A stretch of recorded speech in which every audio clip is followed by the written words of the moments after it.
So picture this. You are standing in the middle of a massive stadium. Oh, yeah. The noise is just completely deafening. Exactly. The roar of tens of thousands of fans is literally vibrating right through the soles of your shoes. It's an incredible feeling. It really is. And you're there for the semifinal of the T20 World Cup. You know this is the ultimate high-pressure situation, Oh, right? absolutely. The stakes don't get much higher. Right. And it's the exact kind of environment where conventional wisdom just screams at a team to play it safe. Usually, yeah.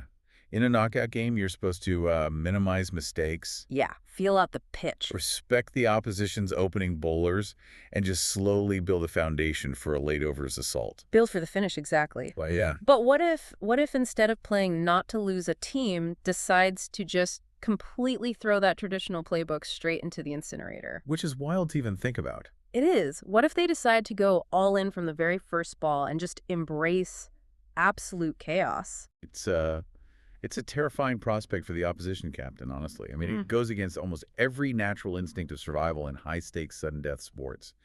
You are essentially betting your entire tournament on high-variance execution. And that tension is exactly what we are unpacking in today's deep dive. We With have a that. massive stack of post-match data here, pitch maps, tactical analyses. All breaking down that intensely high-scoring T20 World Cup semifinal between India and England. Right. And look, you already know India won. You know the scoreboard looked like a typo. Yeah, 253 is just insane. Completely. But today we're looking at the raw data of how India completely tore up the traditional knockout playbook. We're talking about a fascinating case study in controlled aggression. And high-stakes psychology, too. For sure. Our mission today is to look at how human beings perform when the absolute maximum level of pressure is applied. How flipping the script on your strategy can completely break your opponent's mind before the physical game is even over. So let's get right into the first major tactical shift. Because the post-match analysis points out a deliberate overarching strategy from India that caught a lot of people off guard. Oh, it definitely did. Because in a knockout game, the default setting is always caution.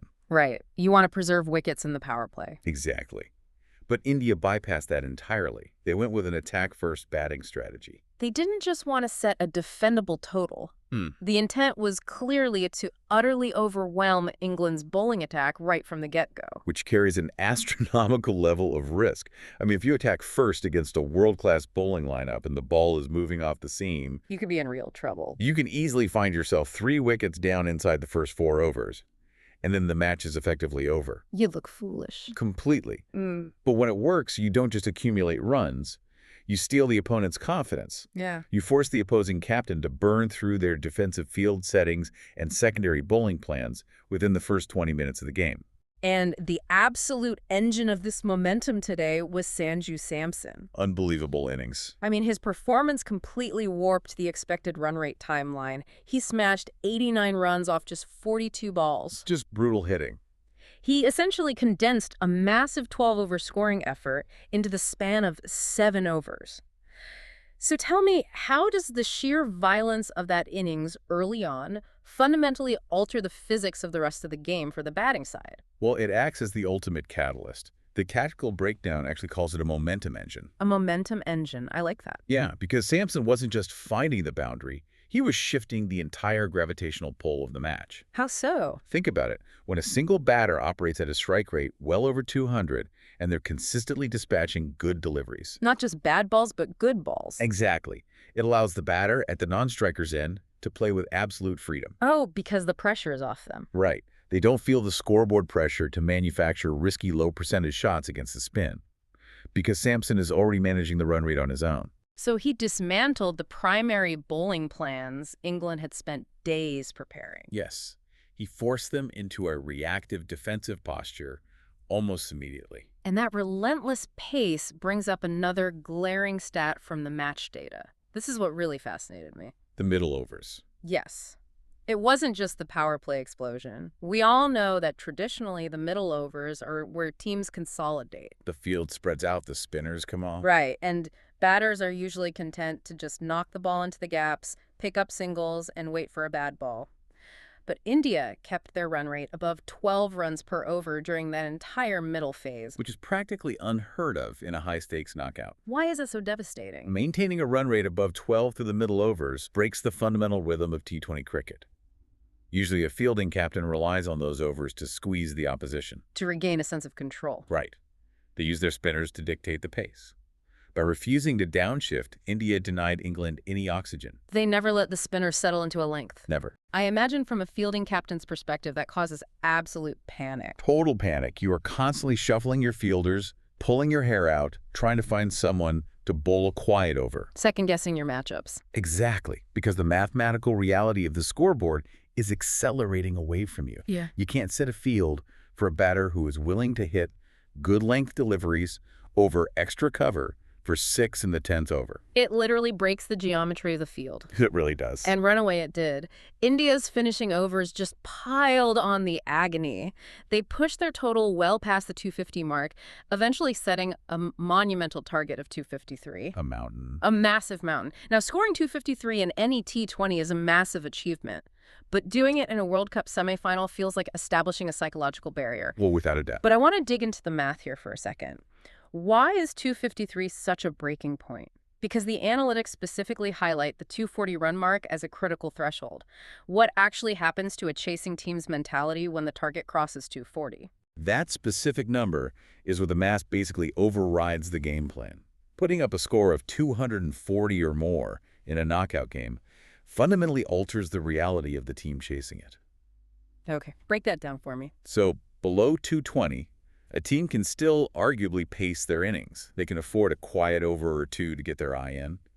But when a target breaches 249, the chasing team actually has to abandon pacing altogether. They just don't have the time. Right. They can't build partnerships in the traditional sense of rotating the strike. They're forced to play highly risky, low-percentage shots right from the very first over. Because if you need more than 12.5 runs and over from ball one, a standard good over where you pick up, say, 8 or 9 runs with sensible cricket. Is actually a failure. Wow. Yeah, you are constantly falling behind the required rate. Precisely. Setting a target of 253 is essentially an act of psychological warfare. They aren't just saying beat our score. No, they are dictating the terms of engagement. They are telling England to beat us up. Your entire top and middle order has to play flawlessly aggressive cricket for 120 consecutive deliveries. And if you string together even 3 dot balls. The pressure will compound and break you. The margin for error just vanishes. So that relentless run rate built the 253-run mountain. But what really fascinates me about the second innings is that England didn't just collapse at the base of it. No, they didn't. It would be incredibly easy to assume they came out crumbled under the weight of the required rate and lost by like 80 runs. Right. But the match data shows a completely different story. England mounted a truly valiant effort. In fact, they kept up with that monstrous required run rate for the majority of the chase. Which is a massive testament to the sheer depth and aggressive mindset of their batting lineup. They didn't retreat into their shells. They accepted the mathematical reality of the challenge and went for it. And the absolute spotlight here has to belong to Jacob Bethel. Oh, what an innings. The post-match assessments are unequivocal about this. Bethel's century was easily one of the best innings of the entire tournament. Absolutely. Just imagine the mental fortitude required to walk out to the crease, look up at a scoreboard demanding 253 runs, and decide you're just going to start dispatching world-class bowlers into the stands without blinking. It's phenomenal ball striking under the most extreme pressure imaginable. But, his brilliant innings also highlights the tragic irony of England's situation. The fatal flaw in chasing a total this massive. Exactly. Bethel was executing perfectly, yes. But because of the sheer size of the target, the scaffolding around him was constantly under stress. The rest of the English lineup couldn't just play supporting roles. They couldn't. They were forced to match his acceleration.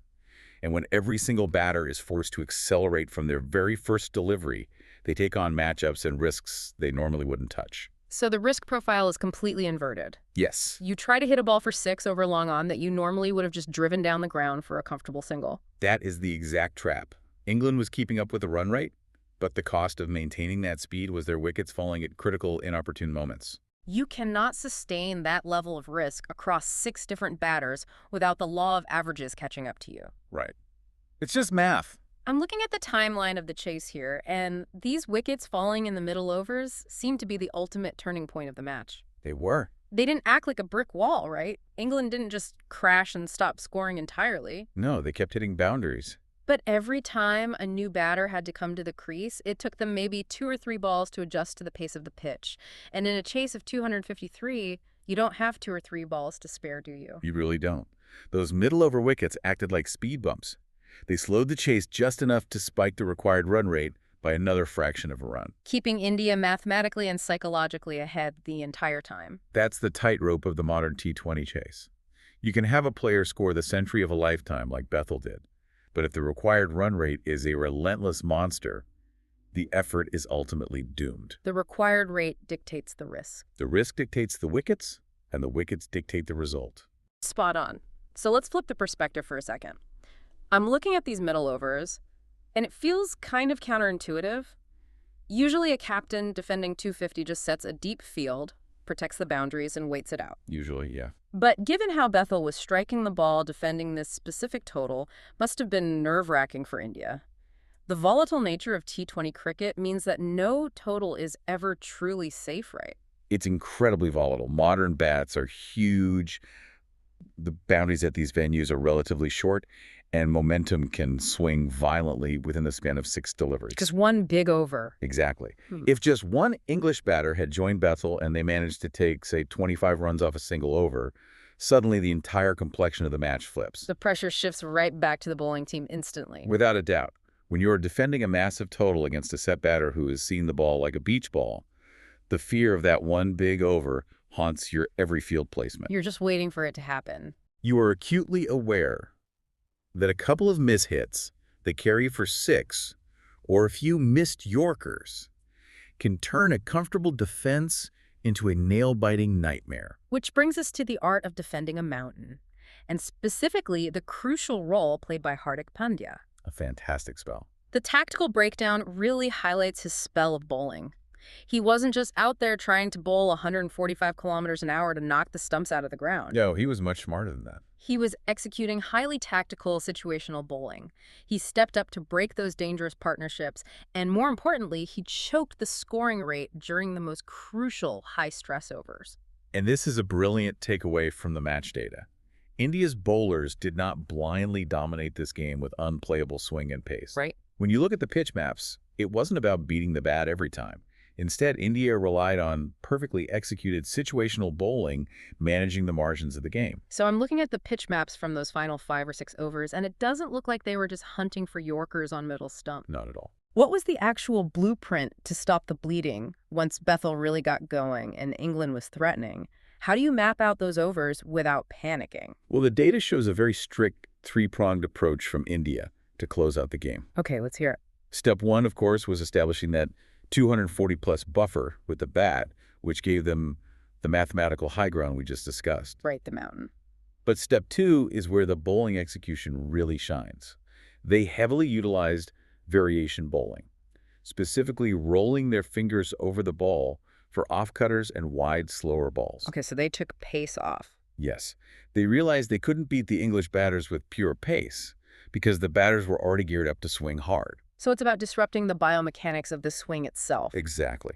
When a batter has their base set and is expecting the ball at 140 kilometers an hour, and suddenly you float one in wide outside off stump at 115, their timing gets completely scrambled. They throw their hands at it too early. They lose their shape. The ball goes high up in the air off the toe of the bat, and you get your wicket or a single. Makes total sense. And what was the final step of that blueprint? Step 3 was absolute strict boundary protection during the final death overs. The Indian bowlers shifted their mindset entirely. How so? It wasn't, we must take a wicket to win.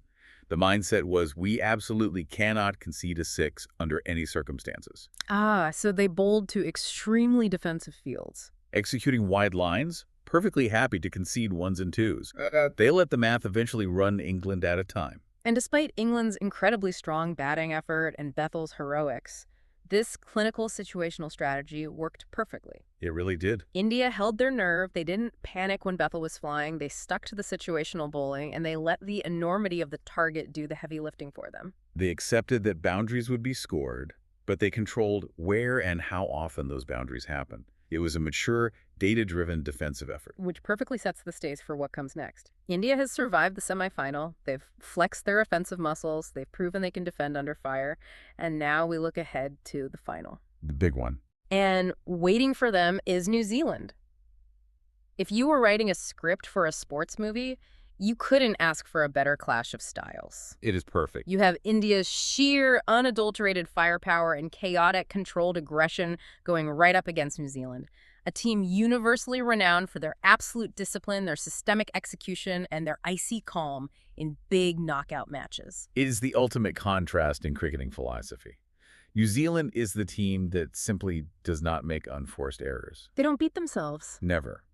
They field flawlessly, they bowl to highly specific data-backed plans, and they do not get rattled even if a team comes at them incredibly hard in the power play. They are the exact antithesis of the panic that India tries to induce. Precisely. So the analytics actually break down this upcoming final into 3 precise key battlegrounds that will decide the championship. Let's hear them. The first one is the most obvious. India's power play batting versus New Zealand's new ball attack. Can India start fast again? That's the big question. Can they replicate that Samson momentum engine against a New Zealand attack featuring the likes of Trent Boult and Tim Southee, who are notoriously stingy and accurate with the swinging ball? That matchup alone is worth the price of admission. New Zealand's opening bowlers will have meticulously studied the tape of this semifinal. Yeah, absolutely. They will have incredibly specific plans, likely attacking the stumps with a heavy leg side field to ensure they don't get hit out of the attack in the first 6 overs. And if India can breach that discipline early, If they force New Zealand off their lengths, India holds a massive advantage. But if New Zealand takes 2 early wickets, India's aggressive game plan hits a wall. makes sense. Now, the second battleground highlighted in the data is spin control during middle overs. We just talked about how India maintained a run rate over 12 during the middle overs against England's spinners. But New Zealand has some incredibly wily spinners. Guys like Mitchell Santner, who excel at tying batters down by varying their pace and using the crease. Can India's batters assert their dominance and maintain that 12 run rate without throwing their wickets away against a much more disciplined spin attack? And that middle over battle leads directly into the third crucial factor, the execution of death bowling under pressure. Right. This applies to both teams. Whichever bowling unit can maintain their composure land, their wide Yorkers use their slower variations effectively and protect the boundaries in the final 4 overs will likely lift the trophy. New Zealand is historically clinical at the death. They are, but as the data from this semifinal proves, India's situational bowling has evolved into a highly effective weapon. So crunching all this tactical data, looking at the pitch maps and the historical matchups, what is the official expert prediction for the final? The forecast from the tactical breakdown points to a very delicate balance. Look, if India's top order fires exactly like it did in this semifinal, if they can establish that overwhelming momentum early and get the score projecting over 220, they start the final as slight favorites. Because their ceiling is simply higher. Exactly. However, New Zealand's legendary tactical discipline is the ultimate equalizer. If New Zealand survives, the initial onslaught takes pace off the ball and drags the game to a gritty battle of attrition, this match becomes a coin toss. Really just a 50-50. It's too tight to call a guaranteed blowout either way because New Zealand's floor is so incredibly high. That clash of fire and ice is going to be incredible to watch. So let's zoom out for a second and look at the big takeaway for you, the listener, from all of this deep tactical analysis. Yeah, what does it all mean? What this semifinal really teaches us is that success in the absolute highest pressure environments often requires throwing away the conservative play-it-safe playbook. Throwing it in the incinerator, as you said earlier. Right. Embracing controlled aggression, taking calculated massive risks right from the jump, can overwhelm your opponent before they even realize the game has started. But the crucial caveat is that you must have the tactical execution to actually back up that aggression. Like India's disciplined situational bowling at the death. Yes. You can't just swing wildly. You have to swing with a deeply ingrained plan. The psychology of the game is inseparable from the physical skills. Making your opponent play your game at a speed they are uncomfortable with is the ultimate competitive advantage. You force them into making decisions under duress. Exactly. And that brings me to a final thought I want to leave you with today. We talked extensively about the psychology of setting a target over 240 and how it fundamentally breaks the chasing team's algorithm, forcing them into a cycle of immediate high-risk decision-making where pacing is no longer an option. Right. So considering how incredibly effective that was in a World Cup semifinal, are we witnessing the end of traditional pacing in T20 cricket altogether? Well, that's a big question. Think about it. Will future tournament finals simply evolve into pure, unadulterated offensive arms races right from the very first delivery? Will the concept of getting your eye in become entirely obsolete where the team that hits the most boundaries in the first 3 overs invariably wins the match? It's a wild thought to chew on as the analytics of the sport continue to evolve and push the boundaries of what is possible. It's a fascinating question, and if this trend holds, it completely changes how teams will scout, draft, and develop players in the future. The value of an anchor batter might completely disappear. It really might. Well, thank you so much for joining us on this deep dive. Whether you're tracking the strike rates, studying the pitch maps, or just fascinated by the psychology of high-level competition, we hope you walked away with a new perspective on how these massive games are actually won and lost. It's a totally different game when you look under the hood. It really is. Keep questioning the conventional wisdom, keep exploring the hidden tactics behind the sports you watch, and we'll catch you on the next deep dive.